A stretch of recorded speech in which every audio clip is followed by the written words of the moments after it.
नमस्कार दोस्तों, मैं प्रशांत और स्वागत करता हूं आपके अपने चैनल लर्न विद परसू पे।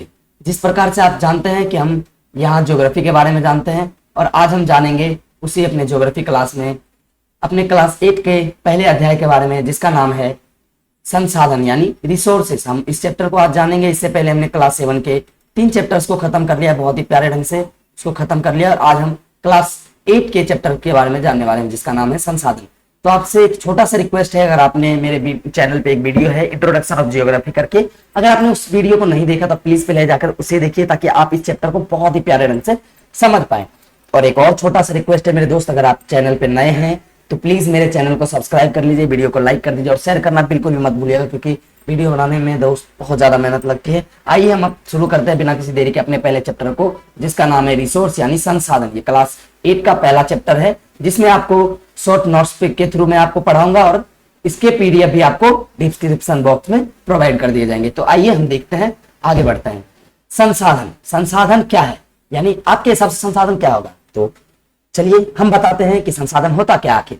हर वह वस्तु जिसका उपयोग हम अपनी लाइफ में अपनी आवश्यकताओं के अनुसार करते हैं वह संसाधन कहलाता है। यानी हर वह चीजें, जैसे छोटा से पेन से लेके आप चप्पल, जूते, बुक्स, कंघी, कुर्सी, टेबल, जितनी भी चीजें आप अपने लाइफ में यूज करते हैं अपनी जरूरत के हिसाब से, हर वह चीजें संसाधन कहलाती है। जैसे आप एग्जांपल में देख सकते हैं बिजली, साइकिल, किताबें, पेड़, जल इत्यादि। यानी हर वह चीजें जो आपको नजर में आ रहा है, आपकी नजर में आ रहा है, हर वह चीजें क्या है सर?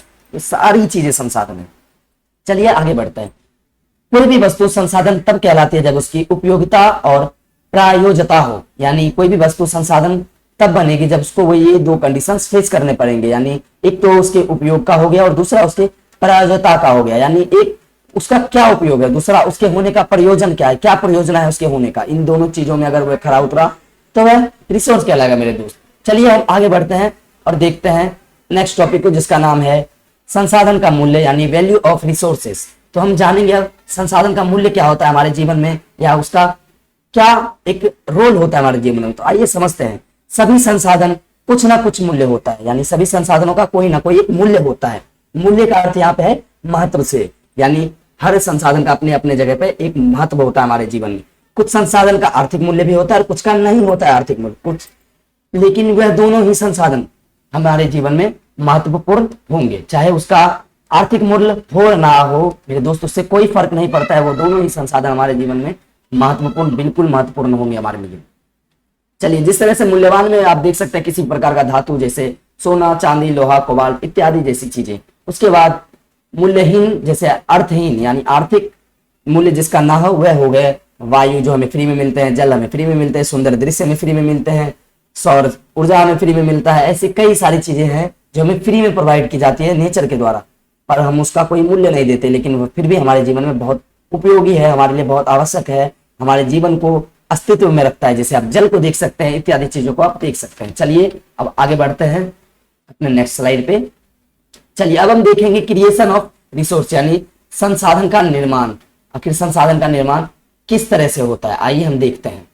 कोई भी वस्तु संसाधन तब बनती है जब उनकी उपयोगिता या मूल्य की पहचान हो जाती है। यानी किसी भी वस्तु को हम संसाधन तब कहना शुरू करेंगे जब उसकी उपयोगिता का पता हो कि इसका क्या उपयोग हो सकता है और ये कितना महत्वपूर्ण है हमारे लिए। इन दोनों चीजों में जब इसका पता चल जाएगा तब हम उसको संसाधन के श्रेणी में रखेंगे। चलिए आगे देखते हैं। समय और प्रौद्योगिकी दो महत्वपूर्ण कारक हैं जो किसी भी वस्तु को संसाधन में परिवर्तित करता है। यानी किसी भी चीजों को संसाधन में परिवर्तित होने के लिए तो टेक्नोलॉजी या फिर टाइम का जरूरत पड़ता है। जैसे देखिए, हमें कोयला मिला, नेचुरल गैसेस मिले, ये सब कैसे मिले? हमें समय के साथ मिला।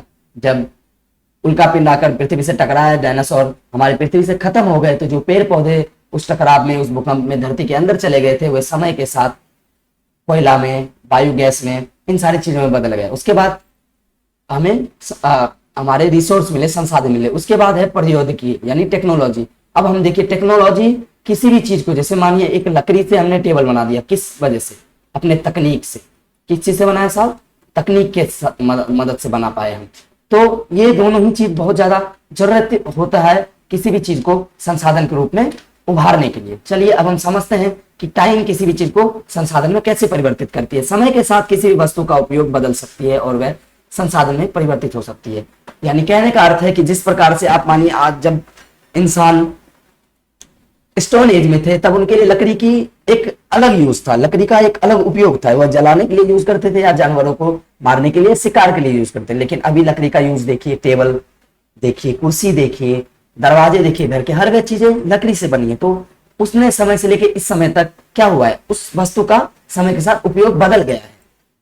चलिए आगे बढ़ते हैं। उसके बाद देखेंगे टेक्नोलॉजी यानी प्रौद्योगिकी को देखेंगे। किसी भी वस्तु को करने या वस्तु बनाने में नवीनतम ज्ञान और कौशल का अनुप्रयोग टेक्नोलॉजी कहलाता है। यानी किसी भी कार्य को करने में और वस्तु को बनने में जो हमारा नया से नया ज्ञान, नवीनतम ज्ञान लगेगा, कौशल, हमारे स्किल्स लगेंगे, उसका जो हम यूज करेंगे, साथ में अनुप्रयोग करेंगे, वही चीज टेक्नोलॉजी कहलाती है। यानी हम अपने मस्तिष्क से जिस भी चीजों को किसी चीज को एक नया आकार दे रहे हैं, नया रूप दे रहे हैं, तो वह प्रक्रिया टेक्नोलॉजी कहलाएगी मेरे दोस्त, प्रौद्योगिकी कहलाएगी। चलिए हम इसके उदाहरण देखते हैं। जैसे जल विद्युत बनाने की टेक्नोलॉजी ने पानी को एक महत्वपूर्ण ऊर्जा संसाधन बना दिया। अब आप देख सकते हैं जल विद्युत कैसे बनती है, डैम के पानी को जमा करके उससे हम विद्युत के रूप में, बिजली के रूप में यूज करते हैं। तो ये भी तो एक तरह से टेक्नोलॉजी है मेरे दोस्त। आइए अब हम आगे बढ़ते हैं। सबसे ज्यादा महत्वपूर्ण अगर कोई संसाधन है तो वह है मानव संसाधन। आप यहां देख सकते हैं मानव स्वयं एक महत्वपूर्ण संसाधन है। लोगों के विचार, ज्ञान, कौशल, आविष्कार और खोज ही है जो अधिक संसाधनों का निर्माण करती है तथा नए नए उपयोगों को बताती है। चलिए अगर मानव हो ही नहीं तो हम संसाधन के यूज को समझ ही नहीं पाएंगे। अगर मानव अपने बुद्धि, ज्ञान, कौशल और विचार आविष्कार के रूप में ना प्रदर्शित करे तो हम चीजों के उपयोग को नहीं समझ पाएंगे। हम लोहे के उपयोग को नहीं समझ पाते अगर हम अपनी बुद्धि का उपयोग नहीं करते। हम पेट्रोलियम को किस तरह से यूज करना है वो नहीं समझ पाते। ये सारी चीजें हम किस वजह से समझ पा रहे हैं, अपने बुद्धिमत्ता के यूज से, अपने मस्तिष्क के उपयोग से। आइए, इसलिए हम सबसे इंपॉर्टेंट संसाधन कहलाते हैं इस पूरे श्रृंखला में। चलिए अब हम आगे बढ़ते हैं। अब हम जानेंगे सब संसाधन के कितने प्रकार होते हैं। तो आप सब में से बहुत लोग जानते होंगे, जो नहीं जानते होंगे आप यहाँ देख सकते हैं। हमारे संसाधन के 3 प्रकार होते हैं, natural resources, man made resources और ह्यूमन रिसोर्सेस। यानी प्राकृतिक संसाधन, मानव निर्मित संसाधन और मानवीय संसाधन। ये तीनों ही रूप हैं संसाधन के। आइए हम इसको बहुत ही एक एक करके बहुत ही अच्छे ढंग से समझते हैं। आइए, तो सबसे पहला था हमारा प्राकृतिक संसाधन। हम इस चीज को समझेंगे अब बहुत ही प्यारे ढंग से। आखिर नेचुरल रिसोर्स है क्या? जो प्राकृतिक से प्राप्त होते हैं और बिना अधिक बदलाव के उपयोग होते हैं, वह प्राकृतिक संसाधन कहलाते हैं मेरे दोस्त। यानी जो हमें पहले से ही भगवान के द्वारा, नेचर के द्वारा, गॉड के द्वारा मिलता है, वो सारी चीजें नेचुरल संसाधन के बीच आती है। जैसे आप देख सकते हैं पानी में हमें बहुत ज्यादा बदलाव नहीं करना पड़ता है, हम उसका इस्तेमाल बिना बदलाव किए भी कर सकते हैं। हवा, उसको यूज करने में हमें कोई भी बड़ा बदलाव नहीं करना पड़ता है। इन दोनों चीजों को हम बिना ही बदलाव के यूज कर सकते हैं। मिट्टी, इसमें बहुत ज्यादा कुछ बदलाव नहीं करना पड़ता, ना के बराबर ही करना पड़ता है, इसका भी यूज कर लेते हैं। खनिजों का भी बहुत कम बदलाव करते हैं। वन, पहाड़, नदियां इत्यादि, यानी ये सारी चीजें हमें प्राकृतिक के द्वारा मिली है और इसमें हम कम से कम बदलाव करते हैं और उसके बाद अपने यूज में ले आते हैं, ये इजिली यूज में आ जाते हैं। तो ऐसी हर चीजें प्राकृतिक संसाधन कहलाएगी। अब देखिए, प्राकृतिक संसाधन को 6 भागों में बांटा गया है, 6 भागों में विभाजित किया गया है, जिसमें से पहला भाग है नवीनकरणीय संसाधन, दूसरा है अनवीनकरणीय, तीसरा है वास्तविक, चौथा है संभाव्य और 5वां है सर्वव्यापक और छठा है स्थानिक संसाधन। यानी ये 6 संसाधन के रूप में पूरी तरह से प्राकृतिक संसाधन को बांटा गया है। तो हम एक एक करके इन चीजों को भी बहुत ही आसानी से, बहुत ही प्यारे ढंग से समझेंगे। अगर आपको यहाँ तक में कोई दिक्कत आ रही है तो कमेंट बॉक्स में हमसे सवाल जवाब कर सकते हैं, हम आपको वहां जवाब दे देंगे। चलिए आगे देखते हैं। हमारा पहला संसाधन था प्राकृतिक संसाधन का, जिसका नाम है नवीनकरणीय संसाधन।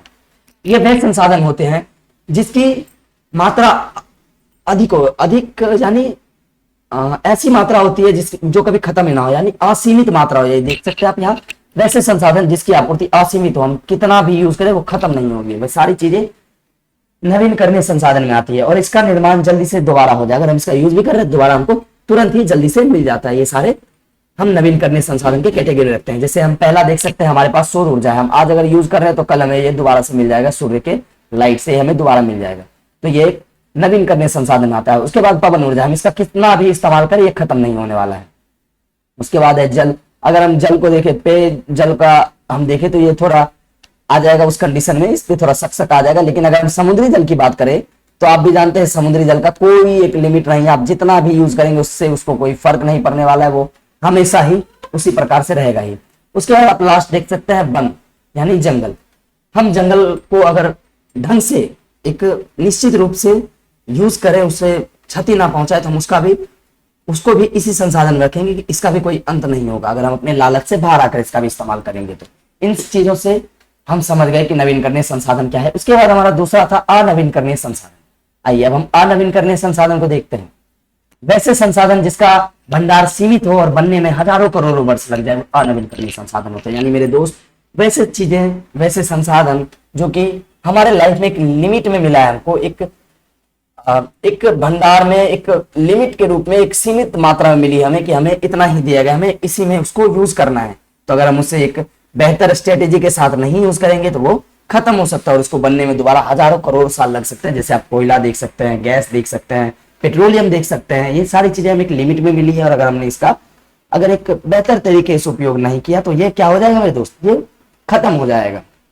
आइए अब आगे बढ़ते हैं। उसके बाद हमारा आप यहाँ एग्जाम्पल में देख भी सकते हैं, ये है प्राकृतिक गैस, खनिज इत्यादि करके है। तो आप उसके बाद हम आते हैं अपने तीसरे में जिसका नाम है वास्तविक संसाधन।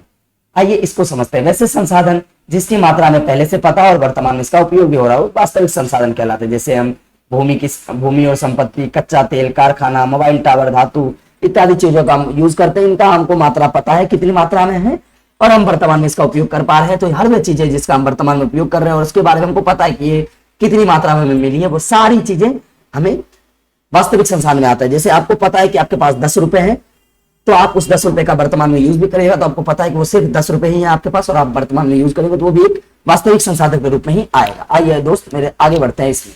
अब चौथा है संभाव्य संसाधन। ये थोड़ा सा मजेदार है, काफी इंटरेस्टिंग है। संभाव क्या होता है? वैसे संसाधन को हम संभावित संसाधन की सूची में रखते हैं जो कि हमको पता है कि ये है तो सही मेरे पास, लेकिन ना तो हमको इसका लिमिट पता है ये हमें कितनी मात्रा में मिला है और ना ही हमको इसका फिलहाल वर्तमान में इसका कोई उपयोग पता है। यानी हमको लग रहा है कि इसका भविष्य में उपयोग हो जाएगा। तो हर ऐसी चीजें जो हमें लगता है कि अभी हमारे लिए ये उपयोगी नहीं है लेकिन भविष्य में इसका उपयोग हमारे लिए जरूरी होगा, तो हम इन चीजों को इसमें रखते हैं। किसमें रखते हैं मेरे दोस्त? संभावित संसाधन के कैटेगरी में रखते हैं। तो चलिए उदाहरण से समझते हैं इसमें क्या क्या चीजें आती है।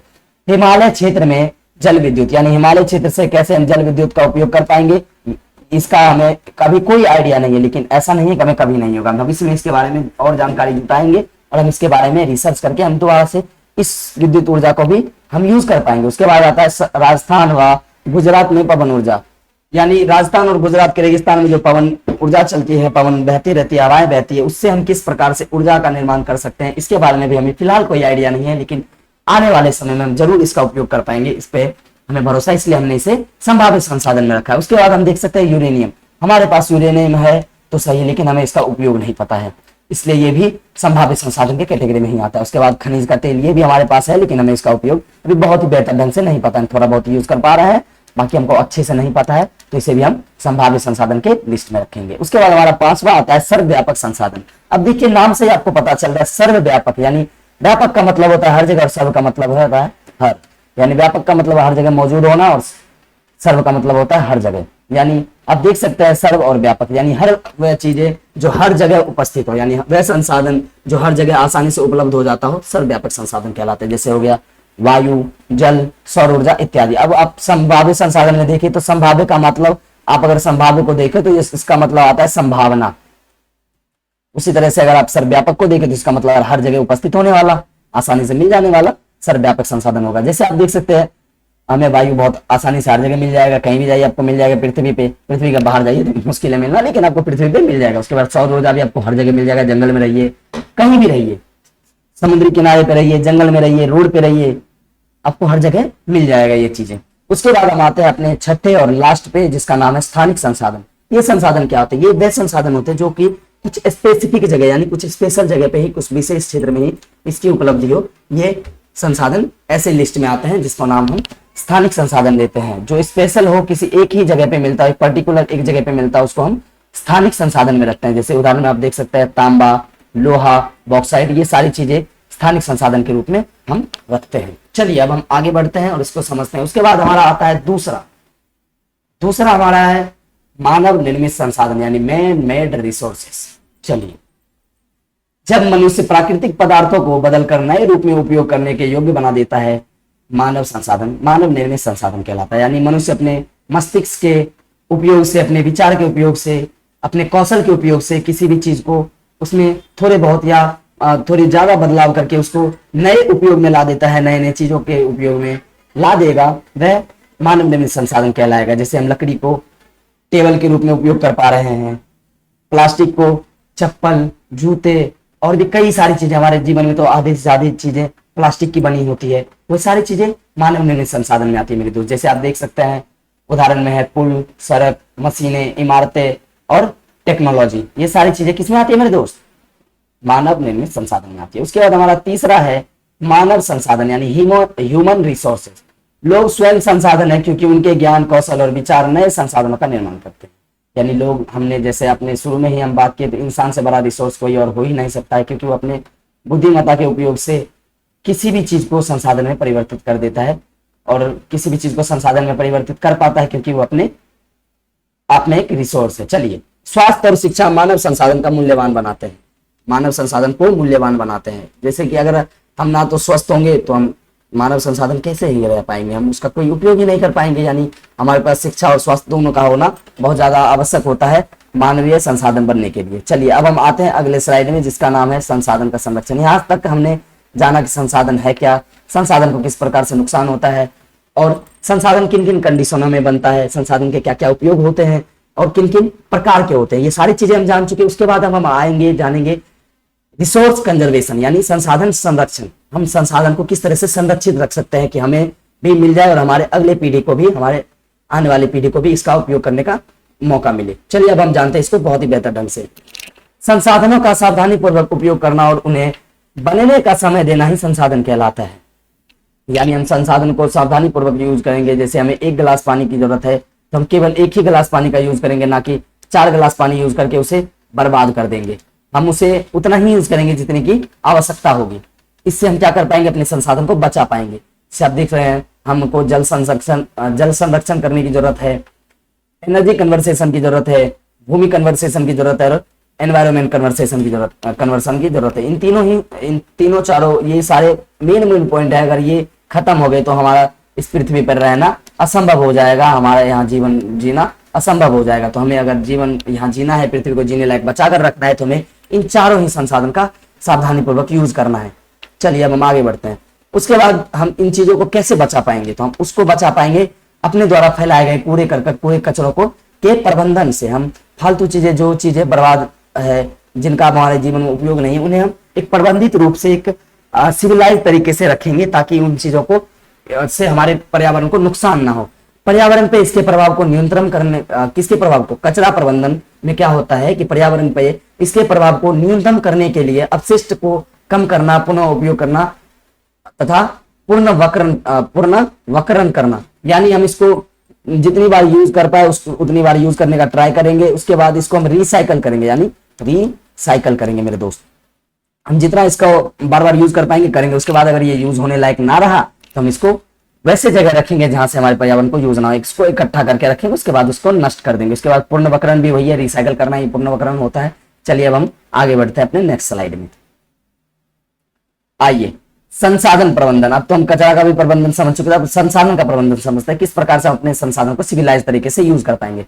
संसाधनों के प्रभावी उपयोग और संरक्षण के लिए रणनीतियों की योजना बनाना और उसका पालन करना। यानी हम एक तरीका बनाएंगे कि हमको इस तरह से संसाधन को यूज करना है, इतना से इतना यूज करना है, इतना से इतना यूज करना, और हमको हमेशा ही इसी रूल पर, इसी नियम पर काम करना है। हमको इससे बाहर नहीं जाना, ना इससे अंदर आना है। यानी इसको एक रूल बनाएंगे और उस रूल के हिसाब से हम उसका पालन करेंगे। इससे हम अपने संसाधन को बेहतर तरीके से संरक्षित कर पाएंगे, प्रबंधित कर पाएंगे। चलिए, अब हम जानते हैं सतत पोषणीय विकास। ये सबसे ज्यादा जरूरी होता है इसके लिए, संसाधन प्रबंधन के लिए। आइए, सस्टेनेबल डेवलपमेंट। संसाधनों का इस प्रकार से उपयोग करना कि वर्तमान की जरूरतों को पूरी करें और भविष्य की पीढ़ियों के लिए भी इसे बचा पाए, सतत विकास कहलाता है। यानी हम ईमानदारी पूर्वक, हमें जितनी आवश्यकता हो हम उतना आवश्यकता से हम इस चीज को यूज करेंगे। और इतना ही नहीं, हम अपने भविष्य के लिए भी सोचेंगे कि हमारी जो आने वाली नेक्स्ट जनरेशन होगी, हम उनके लिए भी सोचेंगे और उनके लिए भी अपने संसाधन को रहने देंगे। चलिए, आइए, यह पृथ्वी और उस पर रहने वाले जीवन की देखभाल करता है। कौन करता है? तुम्हारे सतत पोषण विकास के द्वारा होता है, संरक्षण के द्वारा होता है, सॉरी संसाधन के द्वारा होता है। तो आइए, आज हमारा यहाँ पे पूरा का पूरा चैप्टर ये खत्म हो चुका है। इस नोट्स को हमने बहुत ही अच्छे ढंग से, बहुत ही प्यारे ढंग से समझ लिया। अगर आपको कहीं भी किसी भी पॉइंट पे अगर समझने में दिक्कत आई हुई तो आप कमेंट सेक्शन में पूछ सकते हैं। 110% आपको जल्द से जल्द उसका जवाब मिल जाएगा और आपका इसका पीडीएफ भी आपको डिस्क्रिप्शन में मिल जाएगा। और जाते जाते आपसे यही है कि प्लीज हमारे चैनल को सब्सक्राइब कीजिए। इस चीज को बनाने में, इस वीडियो को बनाने में बहुत ज्यादा मेहनत करनी पड़ती है मेरे दोस्त, और आपके लिए ये किया जा रहा है। तो प्लीज हमारी भी समझिए, हमें भी समझिए, और प्लीज हमारे चैनल को सब्सक्राइब कीजिए, लाइक कीजिए, शेयर कीजिए अपने दोस्तों के साथ। अपने दोस्तों को बताइए इस चैनल के बारे में। बाकी बहुत बहुत धन्यवाद आपका हमारे साथ जुड़े रहने के लिए। Thank you so much. जय हिंद, जय भारत।